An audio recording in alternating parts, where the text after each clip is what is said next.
Hi, everyone, and welcome to the Proclaim Peace podcast, where we discuss what the gospel can teach us about conflict and how we can become better peacemakers. My name is Jennifer Thomas, and I'm here with my co-host, Patrick Mason. Hi, Patrick. Hey, Jen. We're excited to be here, you can tell. I loved our last episode where we dove into 1 Nephi to see the various ways that conflict plays out with Lehi and Sariah's family. I think anyone who's part of a family can relate. I know I certainly can. I have 4 boys that are teenage and college age. And in some ways, the family conflict that we read about right in those opening chapters is relevant to all of us. Yeah, I mean, for me, this is one of the great things about the way that the Book of Mormon opens, is we see a real family. Right? It's not like an idealized family where everybody's perfect and folds their arms during family home evening. You know, it's but this is a real family that the brothers are fighting. They're like literally trying to kill each other, and so right out of the gates in the Book of Mormon, I think what it does is it destigmatizes, in some ways normalizes conflict.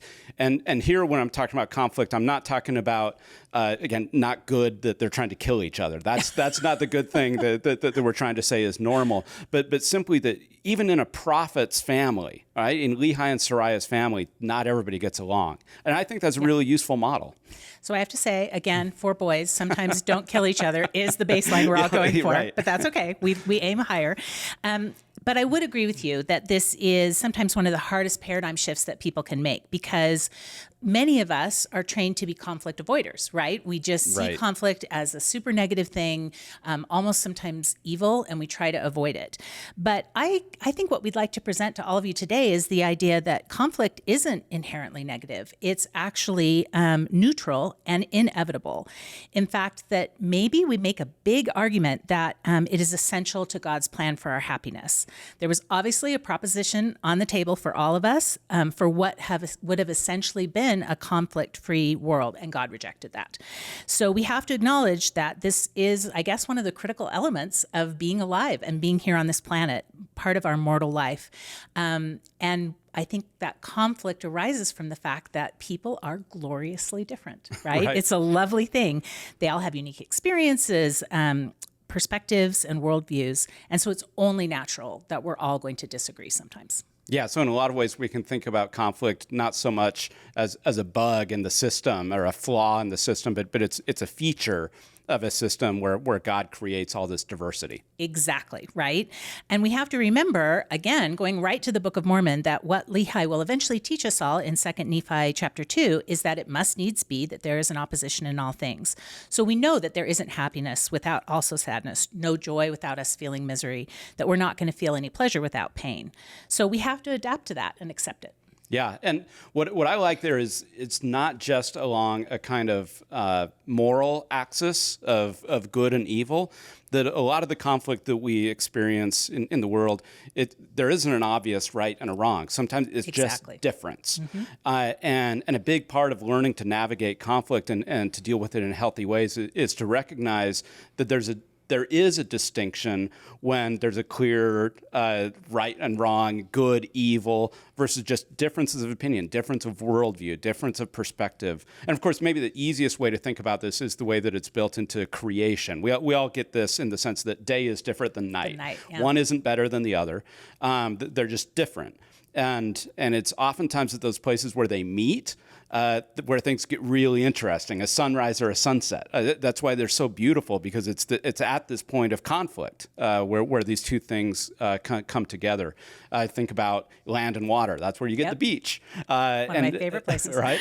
And so part of our kind of reorienting to conflict is to recognize that it's not always about good and evil. Sometimes it just is. It's actually what gives variety. It's what gives beauty to life, to the earth, to relationships. And I think this is exactly what we mean when we say conflict can be neutral. And you've given us great examples of that.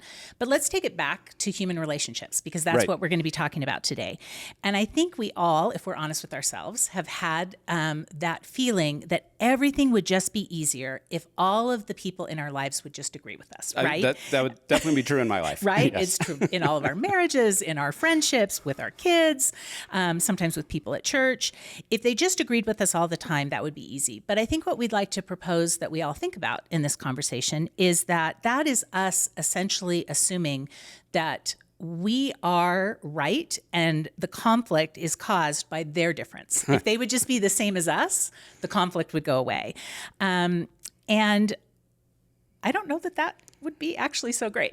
No, again, oftentimes with my kids in the moment, yes. I very much feel that way, or with a coworker, or with any number of people, right? Quick resolution, right? Yeah, exactly. But I really like, so again, the Book of Mormon kind of reorients us to this, but also President Nelson did in that fabulous talk that he gave in April 2023, where he talked about the importance of peacemaking. He specifically said, and this is a quote from him, differences of opinion, so that's just one form of conflict, right? Differences of opinion are part of life. I work every day with dedicated servants of the Lord who do not always see an issue the same way. They know I want to hear their ideas and honest feelings about everything we discuss, especially sensitive issues. Okay. Right? So right here, so the Book of Mormon, we've got all these differences, right? In the first presidency, we have all these differences of opinion.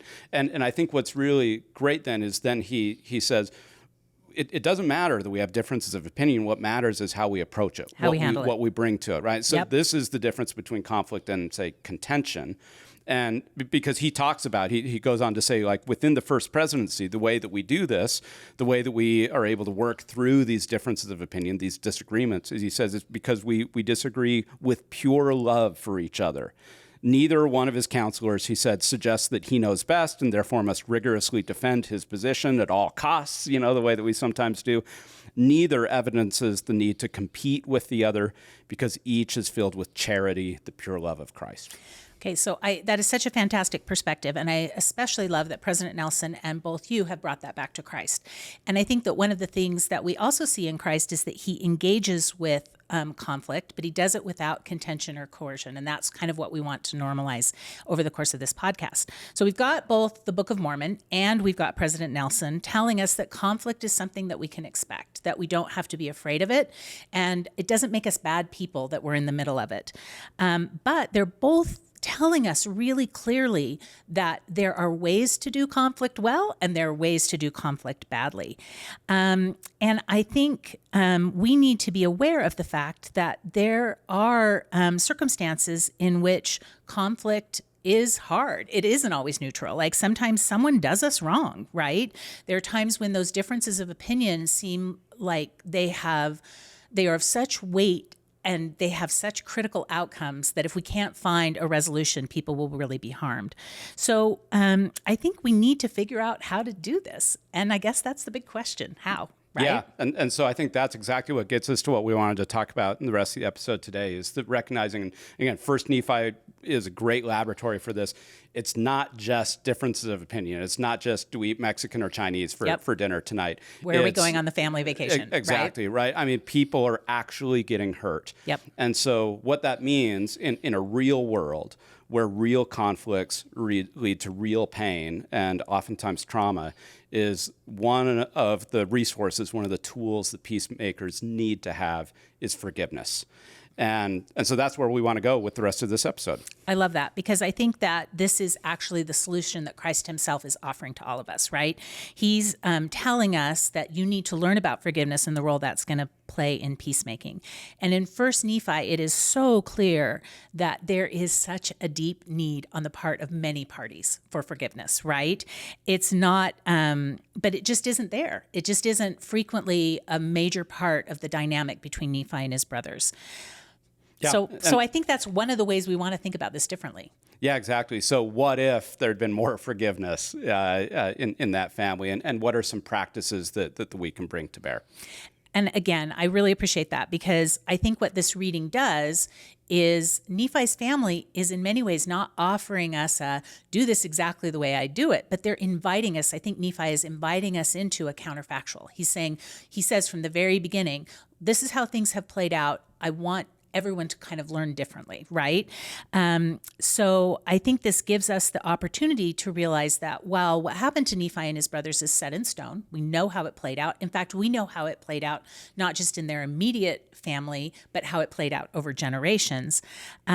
Our lives aren't. Our lives aren't set in stone, and we have the opportunity to change. And so one of the purposes of Scripture is to give us the opportunity to reflect on how we might do that and learn about it in settings that we trust and we value. Like, I believe in Scripture. I trust the people who it's the story that it's telling, but at the same time, I can observe it as a remove and learn from it. I'm not those people, right? Yeah. There's so much to talk about here. Forgiveness is such a rich topic, and that's why I'm really glad we've brought in an expert, somebody who's thought a lot about this topic. So I'm really happy to introduce a really good friend of mine, a colleague at Utah State University, Clair Canfield. Clair teaches communication studies and conflict transformation at Utah State. He's been doing conflict transformation and mediation for 20 years, something like that. Just an absolute expert. He and I taught a course together, an Intro to Peace Building course. It was one of the best courses that I've ever had a chance to participate in, just to see him teach and the way he interacts with the students and all the wisdom that he brings into the world. So Clair, so grateful to have you here talking about forgiveness. Welcome to Proclaim Peace. Yeah, thanks for having me in that very generous introduction. I could have gone on. I'll go anywhere where people are just going to say nice things about me all the time. We'll do it. Can we start with a question that maybe is hard or easy? You decide.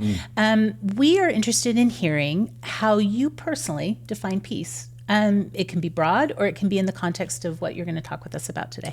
Yeah, the thing that comes to mind first is I used to think peace is what happened when you didn't have conflict. Yeah. But I've since come to see it as an enduring commitment to nonviolence, even in the face of interconnectedness and interdependence. So it's like when you have that interconnectedness and people influence you and you influence them, you're bound to have conflict. And so peace isn't a lack of that interconnectedness and influence, but rather when we choose to be nonviolent with each other, even in the face of those differences and that influence.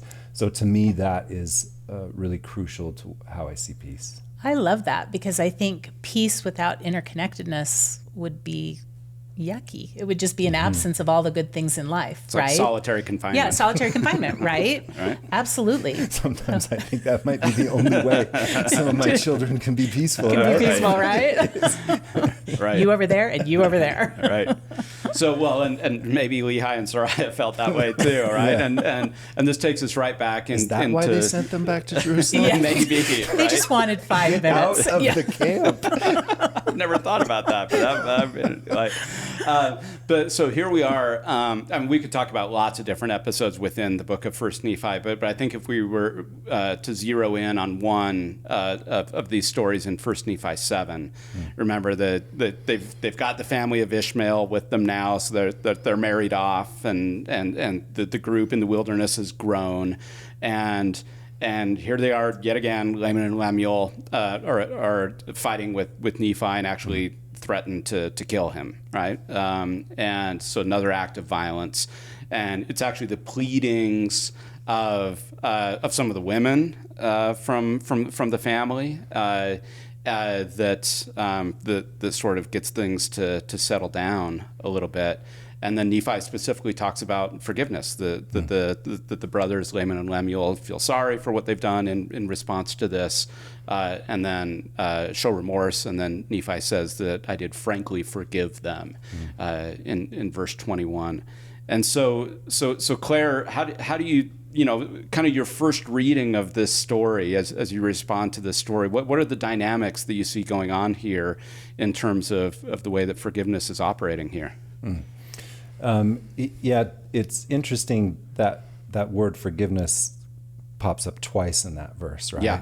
One of, I frankly forgave my brothers. And then he says, go and seek forgiveness from God. And having those two things there in the same verse, I think helps illustrate that we're not talking about the same thing there, even though we're using the same word. And for a long time, I couldn't differentiate between the two things, partially because we're using the same word. Yeah. Right. And anytime you have that kind of stuck together there, it's difficult to recognize that they might not be the exact same thing. And when you start to understand what a word really means, it has the potential to transform the way you feel about it, the way you approach it.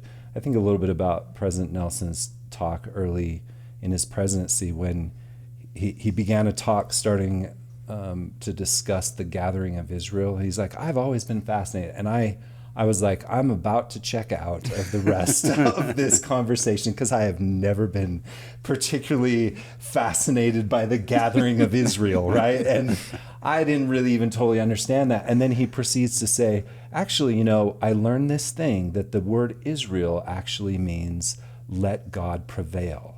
And immediately, as soon as that happened, like it transformed the way I thought about it and allowed me to imagine things differently. Yeah.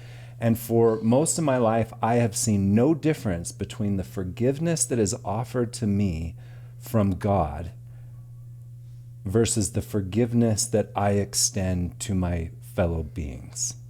And they are not the same thing. So yeah, expand on this. Tell us the difference. Because you're right. They're both here in the same verse, right? It looks like it's the same thing, right? I did frankly forgive them, and then I told them to seek forgiveness from God. Yeah. So when he's saying, I frankly forgave them, he's not doing for his brothers what God does for me when he forgives me, right? And the way I make sense of forgiveness from God is there's a reconciliation between me and my higher power, right? I have created distance in some way, and the forgiveness that is offered is allowing me to be reconciled again, right? And that happens because I have sought it out. I have asked for forgiveness, and that is extended to me. And in fact, it's extended so fully that my understanding is that he's not going to keep remembering it or holding it against me. It's as if we are now, right, starting anew, fresh. And if I try to take those things I understand about the forgiveness that happens there and apply it to my fellow beings when they do me harm, none of it makes any sense. And in fact, it creates barriers to me even being able to forgive.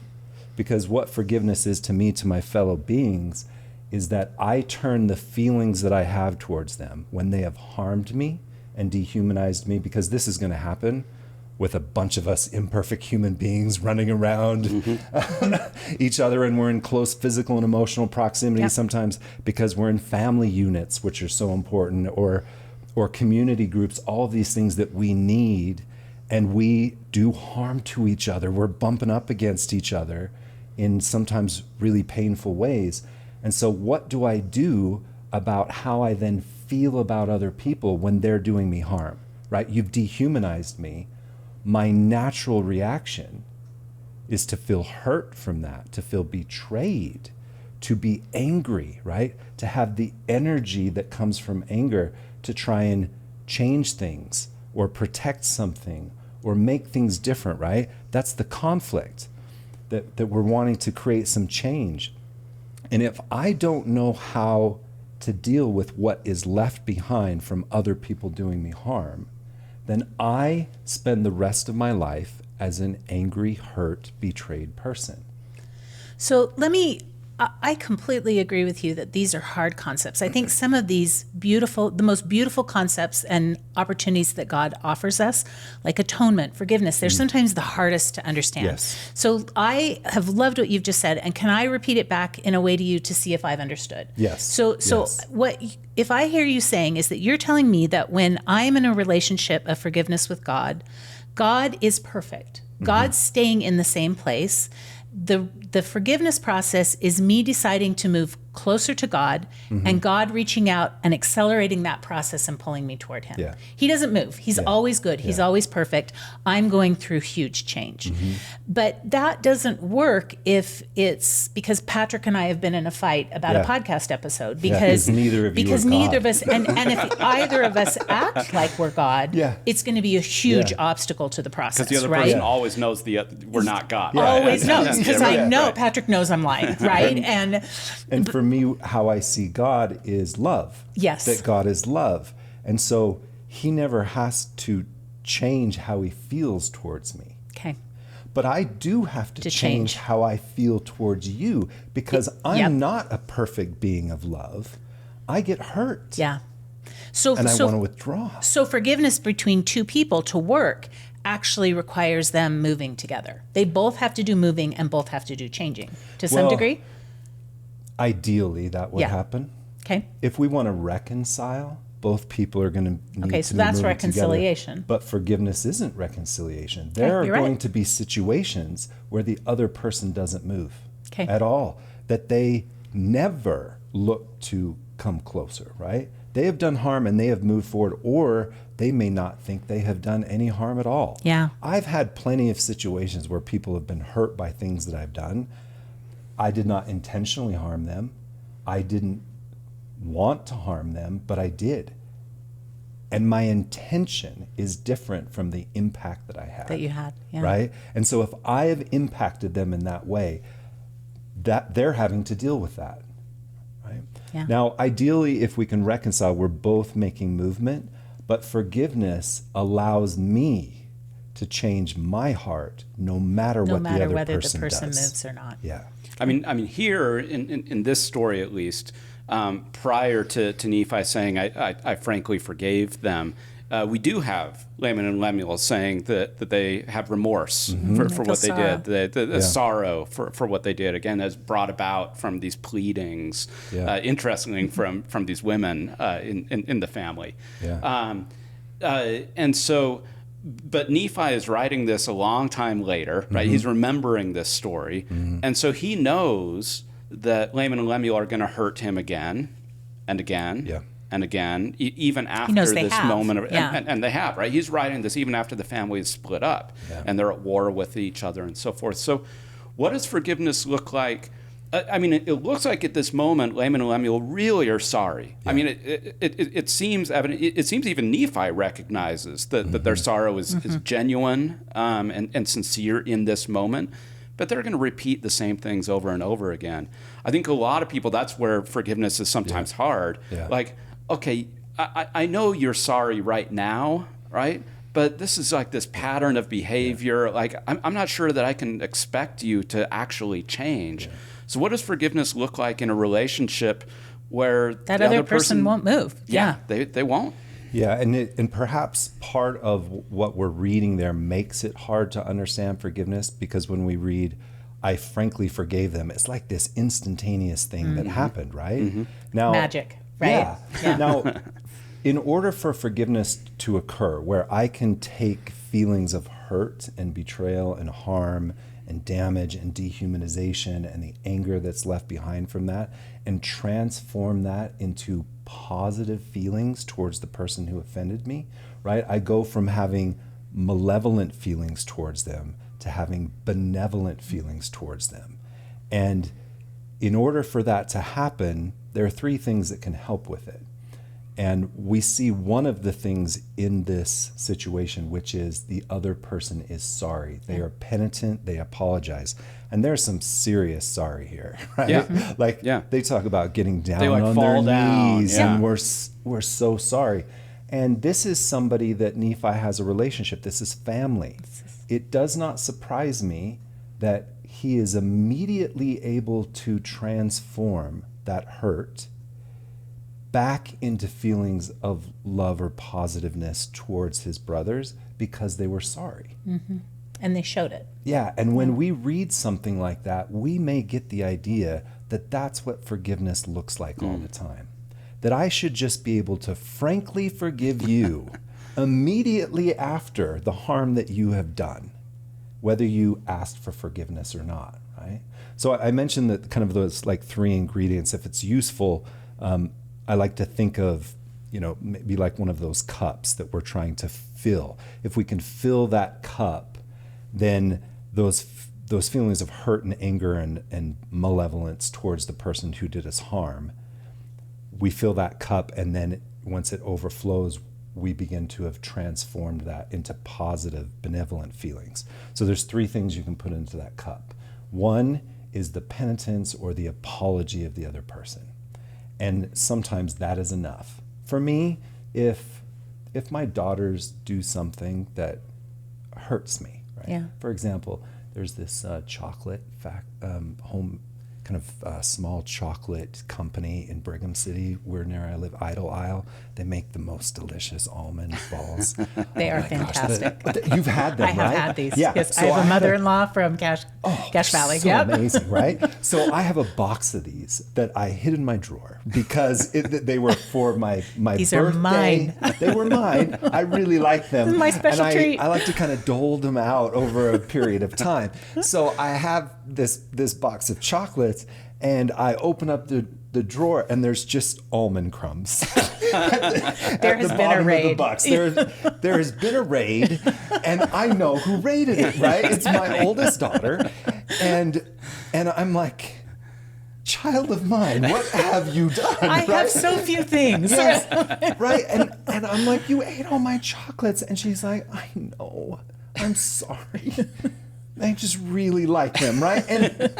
And she's like, can you forgive me? And I'm like, yes. Right? Like, I'm immediately, feeling more positively towards her because she's owning and recognizing what she did. And I felt, again, immediately love towards her. And you have this relationship already, Yes. right? Yeah. This long-term relationship. But I don't have that with everybody. Yeah. So even if somebody asked for forgiveness from me, it might take even more than that for me to forgive. And again, sometimes I'm not going to get it at all. Yeah. Right? So the second thing that you can kind of put into that cup is it's almost like the characteristic, the capacity, or the virtue of forgiveness. You can think of it as something that you can develop as a virtue. Sort of a muscle that you have to practice. Yeah. And we don't always have that. I don't think we have it immediately. And it is something you can develop. I think some people have a greater capacity to forgive, right? To transform Might be a those gift, emotions. a spiritual gift. Yes, it could be a spiritual gift or one that we seek after and gain. So I see sometimes that maybe your cup is almost shorter than other people because you've already got this capacity to be forgiving. It's a virtue that can be developed. Now, some of us don't have that either. We might even think of ourselves as a person that holds grudges tightly and will never forget what has happened, right? And that might be because we might have a spiritual gift of a keen sense of justice, or something like that. Yes. We want the world to be right. To be And right it and, might fair. seem like Yeah. these things are working against each other. How can justice exist if I forgive? And I mean, that's one of the challenge all of us have, is to make sense of the idea that justice and mercy both have hold of us. And so if I'm giving mercy, what about justice? And I value that thing. So that's another thing that you can put in there.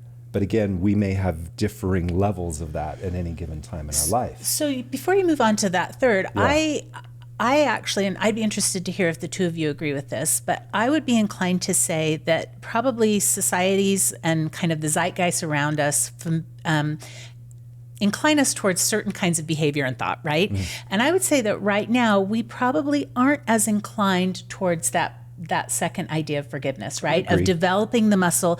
There's nothing in our society that is saying, hey, you need to freely forgive people, or you need to at least exercise that muscle. And in fact, I think we actually get a lot of messages that are the opposite, that are like incline us to say, no, this is just toxic relationship, or this is just, I need to just walk away. So what would be your response? That forgiveness is a weakness. Is a weakness, to extend right? that to So somebody, what would be your response to someone who's inclined to want to develop? Because I think we know that becoming better people, we always have to start with an inclination, a desire to want that. How would you help people who are sort of awash in a world that doesn't lead them towards that inclination to sort of develop a desire to exercise that muscle and virtue? I don't think there's anything in the zeitgeist or the world that necessarily encourages us towards Christ-like discipleship. In fact, the opposite. And I think that's part of what all of us have to deal with the challenge of. Like, if I were a malevolent being set on the destruction and other people not developing themselves, then the things that I would want to attack or denigrate would be the things most important to the development of that in other human beings, right? To find their ultimate capacity. And I think forgiveness is one of the most crucial gospel concepts we have to become more like a God of love. Do you think that maybe it starts, so even if there are these pressures or cultural disincentives or rhetorics that would keep us from it, could it be as simple as just simply stemming from the fact that I want forgiveness for myself? Maybe that's where it starts, a kind of golden rule type thing. And so I know it's hard for me to do, right? It's that there might even be good reasons for me to resist it in particular moments or things like that because of, again, a commitment to justice or accountability or something like that. But I think deep down, people also know that, like, I certainly know that I'm going to do harm to other people. And at some point, I'm going to have to seek forgiveness from other people, let alone from God.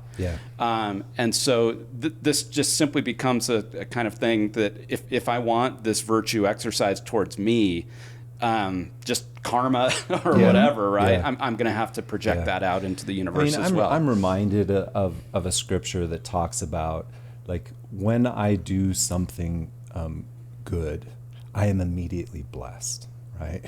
And it's like, there's nothing that I can do to be a profitable servant. I'm just constantly being benefited. You're constantly a debtor.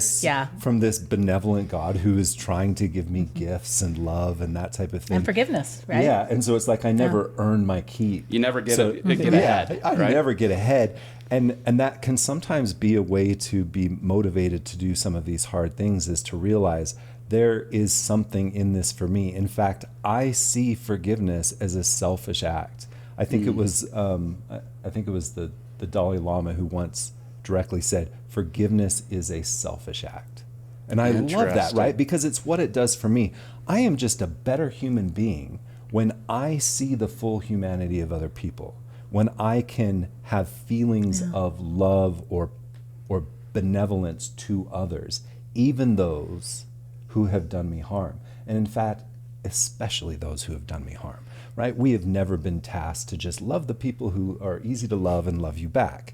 Love the people who have done you harm, who are your enemies, who have despitefully used you. That's been our task. And how do you do that? That's what the forgiveness process is for, is to allow us to have those types of feelings towards the ones who have done us the greatest harm.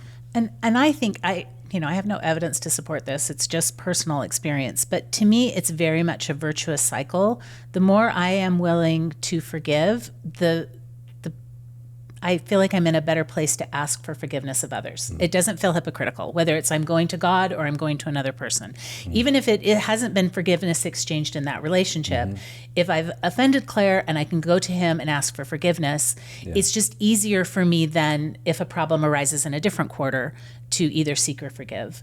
And so I think it goes both ways. The more I ask for forgiveness, the more I'm willing to forgive, and the more I forgive, the more comfortable I feel asking for forgiveness, right? So there is no doubt this is a gift that just keeps giving to us in so many different ways. So maybe, ironically, one of the best ways that we can learn to forgive is to start asking for forgiveness, right? If we really want to develop that muscle and say, in our prayers, I want to learn to forgive, maybe part of one of the ways we could orient our prayers is really reflective asking for forgiveness and feeling what it feels like to get it. I also want to recognize, I'm thinking right now, we've been talking about forgiveness for I don't know how long. I'm sure there's a time stamp and people are looking down if they're still around. And it's like, we've been talking about this for 15 minutes. Like, I think there are plenty of folks who know very well how important forgiveness is. They desire to do it and yet still don't know how to right? change those feelings, right? So it's like maybe they want that cup to be full, but it's not. And not because they don't think they should or that they don't want to, but it's because, okay, the other person didn't ask for forgiveness. 3 steps weren't there, And I don't particularly have this virtuous muscle maybe developed. What else is there? Yeah. So what's the third thing? Give us the third third thing is thing. the work of forgiveness. Forgiveness is a process. Forgiveness is so misunderstood because, again, we don't have different words, and everything we understand about what forgiveness looks like from a higher power to us can create a potential misunderstanding, myth, or false belief about what forgiveness looks like with Between my fellow friends. humans. And every single one of those barriers then can block a person from filling that cup.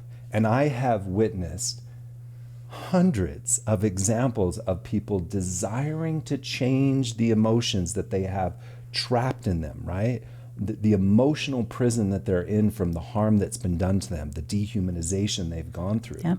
But yet they are stuck there because they don't think they can forgive, that they should forgive, that it's possible to forgive because of some barrier that exists around their understanding of it.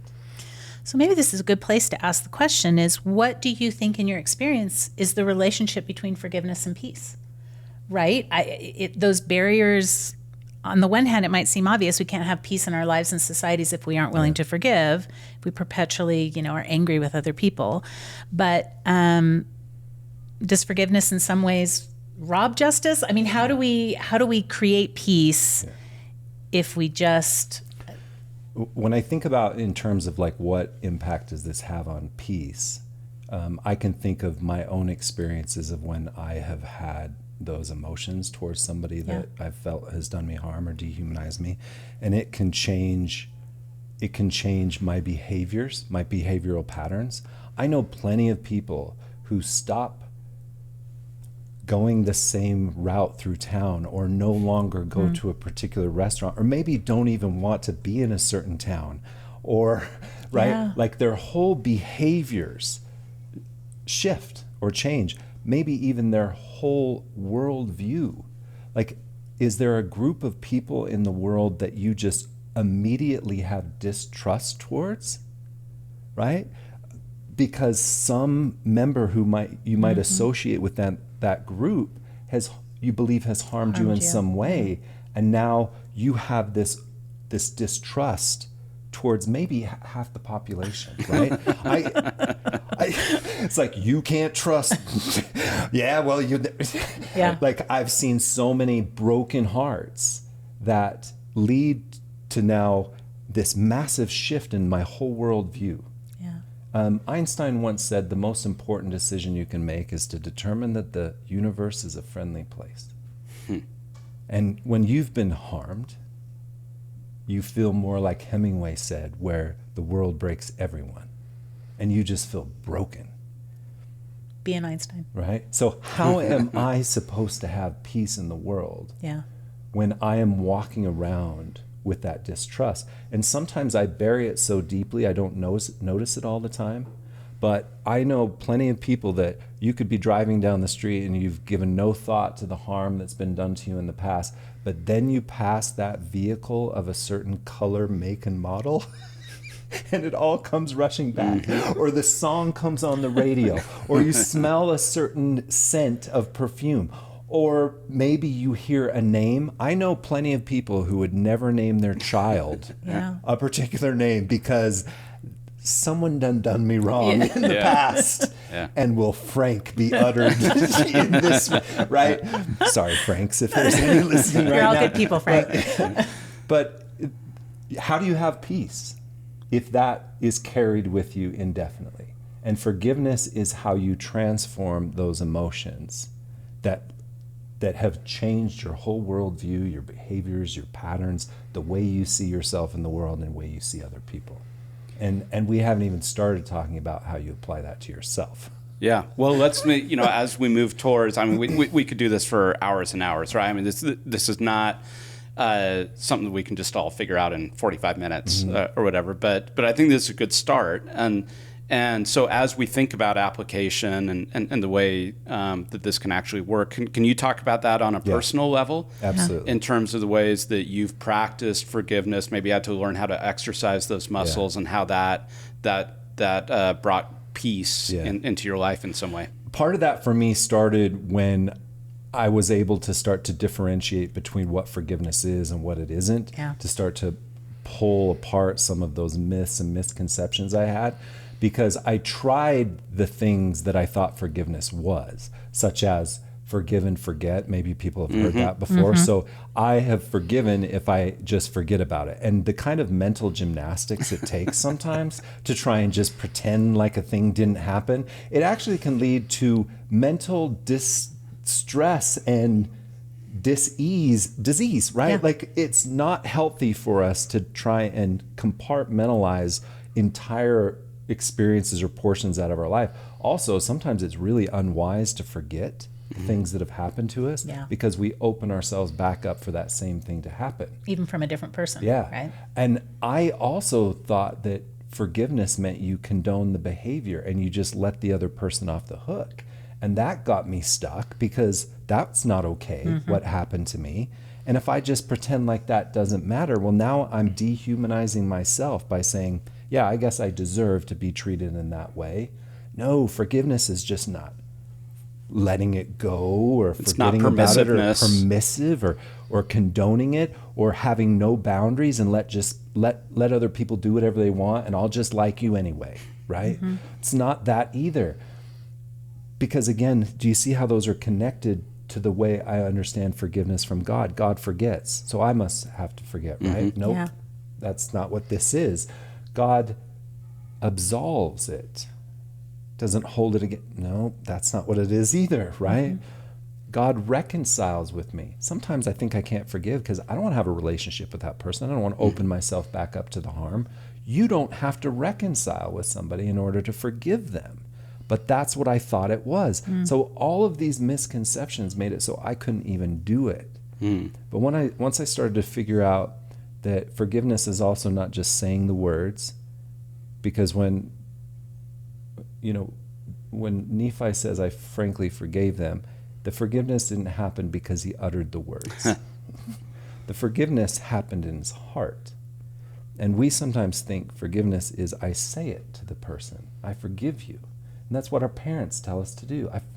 Right? You hit your brother. Okay, now say you forgive him. Sorry, right? you forgive them. And we think that is done and we have moved on the way. But no, as a little kid, I was still very angry, right? You didn't forgive anything, right. And I'll never forget, right? So forgiveness, once I started to understand it as a process, it gave me a path to start to change my heart. And I began by needing to uncover the anger that I had buried around what had happened, right? I've had grudges that I've held for a really long time. I've had hurt that sometimes resurfaced after I'd forgotten about it for quite a while, or it wasn't on my mind. I remember really distinctly when I found out that my oldest child was getting bullied at school when she was in first grade. And I was enraged at the little kid that was hurting my daughter. And it's not healthy for me to have hatred For a 6-year-old. Yeah, like I had these moments of when I was just kind of like fantasizing about like going over to that school and walking out during recess, right? And I could see the children part. I'm 6'4", right? So they're like parting like the Red Seas. I stride forward and there's that kid just standing there, and I would walk up. If you ever so much as harm a hair on the head of my child again, right, I will destroy you. That's not healthy to have in my heart, right? So like forgiveness is not always just about the harm that gets done to us personally, but how we feel towards other people that harm those that we care about, right? So I had all of that happening, and at the same time, it uncovered anger that I had buried for years about what bullies had done to me when I was a kid. I got bullied in middle school. I had to take the bus 40 minutes to and fro from the little middle school I was at, and I had a kid who regularly bullied me. I can still recall vividly the smell of when he spit on me one day. And all of it came back when my daughter got bullied. So I had to uncover the anger, because you can't face what is buried, right? I had to uncover that and understand why it hurt, why it wasn't okay, what maybe needed to be done about it. Like sometimes before we can go through a transformation of those emotions, we have to get safe. Because if we're in a situation where the person just continually keeps doing that harm and is crossing those boundaries, how are we ever supposed to do that work where we can feel differently about them, because they just keep reopening the wound over and over again? So maybe I need to understand how the anger is helping me have the energy to create some boundaries or get myself safe. And then once I can see that, then I get to make the choice of whether or not I want to do forgiveness. I don't think any of us can do hard work like forgiveness unless we choose to do it. And fundamentally, I feel it's important that we choose to do it, that we don't just feel obligated to do it, but that we want to.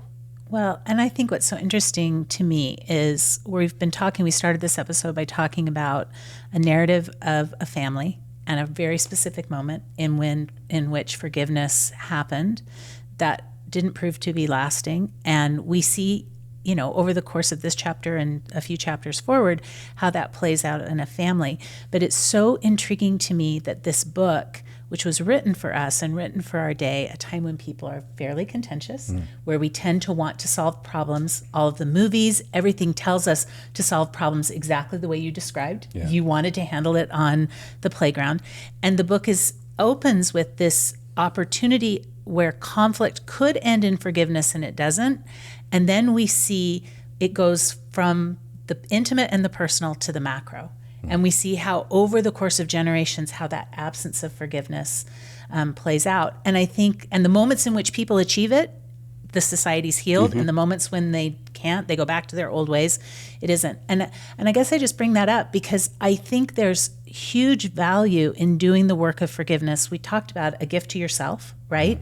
But I also think we have to remember that the work of doing forgiveness is also a gift to our families, to our children, to the society that, generations after us will live in. If we're willing to be peacemakers and do the work of forgiveness, we can not only have impact now, but I think we have the potential, if enough of us do that work, to build a society that is founded on that's that exactly virtue. what it says in section 98 of the Doctrine and Covenants, where we get proclaim peace from. The title of the podcast is it talks about the multi-generational effect of this either way. So it isn't just about me and you. It's about what gets projected into the world for a very long time. Yeah. And it changes generational patterns in families to be able to do it. And your own daughter could have potentially seen a very different reaction to her bullying than the one you offered her, right? And so you've given her a pattern to follow that will bless her life, whereas the way you might have wanted to viscerally solve that problem actually might have you been solving the problem for her while also handing her another long-term problem, right, of not knowing how to forgive. Yeah. I sometimes like to think of caring or love or emotions as being a type of energy. And I'm not much of a physicist, but I do believe there's some sort of law that energy cannot be destroyed or created. I've heard that somewhere. Right? And I don't think you can destroy the kind of love and benevolent emotions you put into the world when you forgive, when you change your heart. And I do think that it does matter. in the world. I think it has knock-on effects often that we don't even see. So it's right? like, how then do you do that? That's the work part of it that fills up that cup. That's like the next stage of the forgiveness process, which is the things that I can do to transform those emotions that I felt towards the other person. And that starts with trying to understand.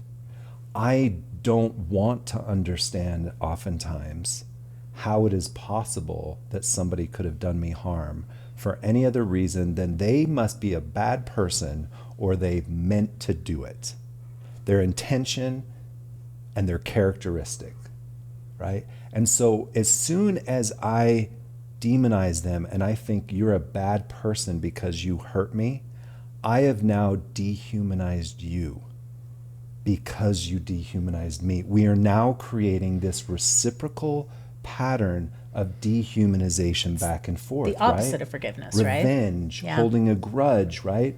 You're less of a person now in my mind because you made me feel like less of a person.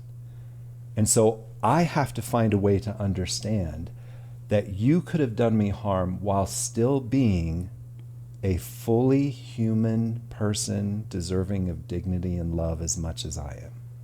And that is not an easy thing to do. So how do I go about making sense of this kid bullying my daughter other than he's a lousy little kid, right? Well, I started to try and understand that. I actually read a book on bullying. And what I found out is I started to read that, and I was angry as I was reading it. I will find out the answer to never allow bullying to happen ever again. I think that's part of why I might have started reading it. But I read it and I found out the vast majority of kids who bully others have been bullied. It's a cycle that perpetuates itself.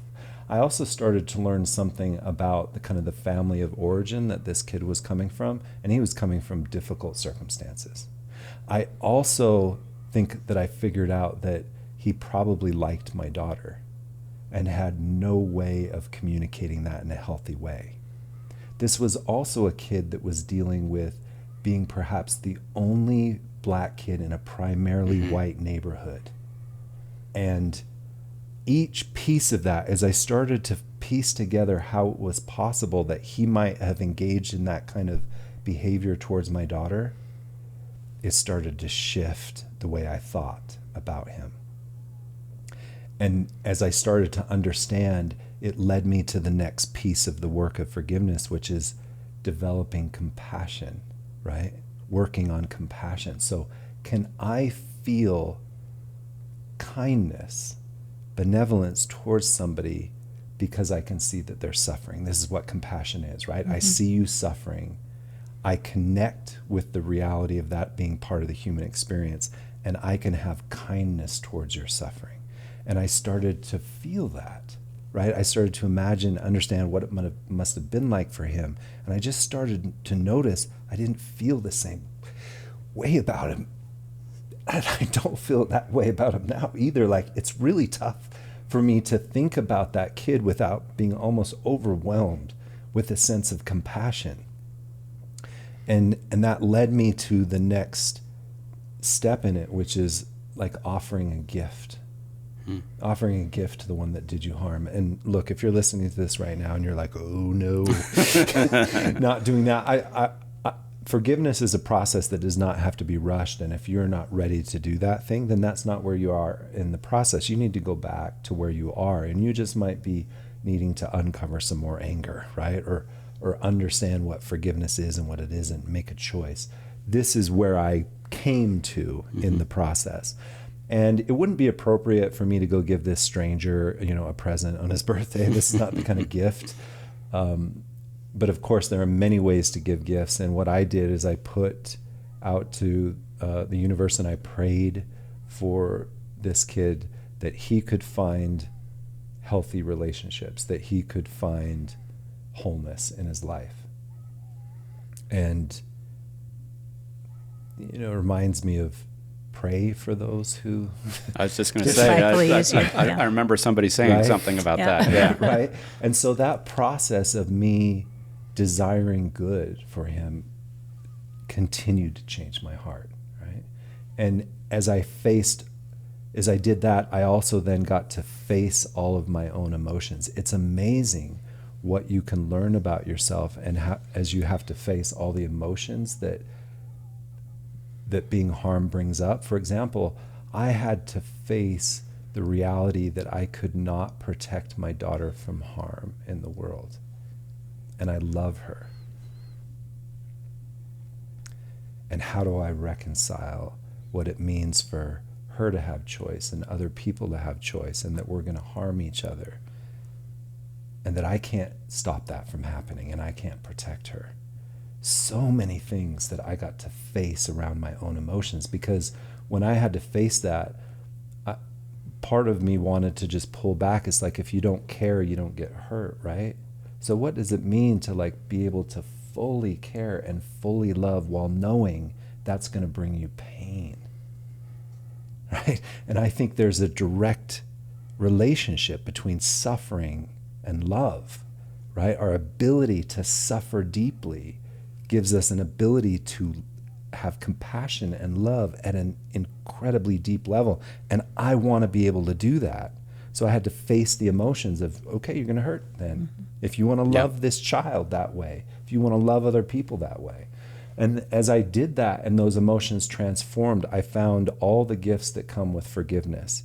It gave me a sense of purpose in my life. I actually found that it was so meaningful to me that I wanted to share it with other people. Here I am on a podcast talking about forgiveness. I'm so grateful to have that opportunity because it feels deeply meaningful to me. I also found that I was released from like the emotional prison that I was in when I was so angry at these people, right? It released me from that emotional prison, and it's also helped me understand how deeply I need forgiveness. It also opened up the potential that I could relate and connect with people in different ways, and that there was meaning in the suffering that I had gone through.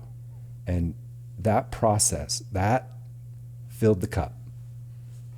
Yeah, that's amazing. I mean, thank you so much for sharing that, especially, I love the way that you narrated. I mean, that it's so personal, right? And so real. But then you're able to help us understand these particular concrete steps and phases that the people go through. So thank you for sharing all of that. So really, really appreciate it. I think that one of the only ways that concepts like this become accessible to us is when people who've walked the path can narrate it, right? And that requires them to share their experience. So I really appreciate it. I think we really could talk about this all day. I feel as I'm sitting, could. I know you don't want me to, but I could. Well, I feel myself listening and thinking, okay, I've got to do this, and I've got to fix that, and I've got to try that. And that is one of our hopes for this podcast, is that we will be able to make accessible to people tangible pathways to peace, right? And I think you have made a beautiful and articulate and really described a very detailed pathway towards peace by traveling, through forgiveness. And I think we're really appreciative of that. We just kind of want to close by asking you a question that we ask everyone. And that is, could you share with us one or two ways or places or people or just mechanisms that bring you peace? Yeah. I thought about that question a little bit, and I found that I sometimes thought about how peaceful I feel when I'm alone, like in solitude and nature, and also sometimes how peaceful I feel with other people. It seemed kind of contradictory, and I think what I came to is that I feel peace when I have a place of communion, whether that communion is with myself or a higher power in my own solitude, right, where I can explore what it means to like truly connect in those ways with myself or with my higher power, and also when I can in deep ways commune and connect with other people. And those are places where I've felt really deep levels of peace. It's amazing. Thank you. Thanks. Clair Canfield, he's a professor at Utah State University, teaches communication studies, conflict transformation, mediation. It's just really been a gift to have you on here with us today. Thank you. It was a Lots pleasure. to take away. Thanks, everybody, for watching today. We just want to remind you, as always, to subscribe to the podcast, to rate and review us. We love hearing feedback from people, so please leave feedback. You can email us at podcast@mweg.org. And we also want to invite you to think about ways that you can make peace in your life this week. Thanks again for watching, and we'll see you next time.